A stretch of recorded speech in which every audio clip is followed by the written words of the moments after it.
Hi, my full name is Ine Victor Olawumi Garrick. Ine means my own and Olawumi means I desire wealth. My father is from Edo State whilst my mum's from Bayelsa State, both in the southwest of Nigeria, so I'm Nigerian by birth.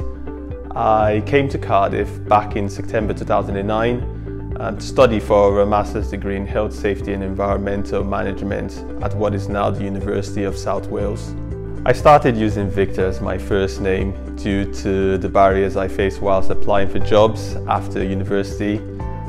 I never seemed to get past the first application stages, even though on paper I had all the necessary requirements for at least an interview. In addition, the few calls I had, because the recruiters had an issue saying my first name correctly with comments like your name is difficult or hard to pronounce, I always felt I was on the back foot and sensed some unconscious bias. The moment I changed to my middle name Victor on my CV, within a week I had multiple calls for interviews. Coincidence? I think not. There is a personal story attached to my name. It bears a special significance to me and especially to my mother, who raised me single-handedly, hence the meaning my own. There are a lot of things in my name. It shows my lineage, culture, pride and dignity.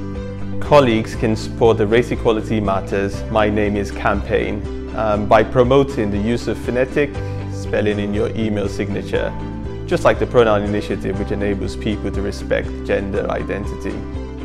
Here are some other tips on how you can support your colleagues under My Name Is campaign. Ask the person to pronounce your name and actively listen. Rather than try to say a name you're unfamiliar with, ask the person how to pronounce it.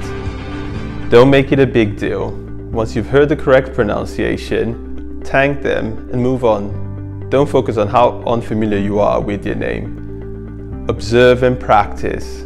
Make an effort to hear how someone pronounces your name to other people, even if you've heard it before.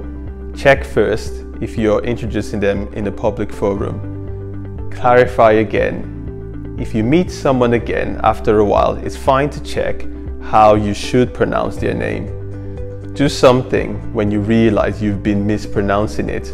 Apologize when you get it wrong as soon as you realize. Be an ally. If you hear someone mispronouncing a colleague's name when they're not around, step in and correct them gently. Don't be arrogant or flippant. Don't say, "I'll never get it right," or not listen when you are corrected. Be brave, be part of the solution.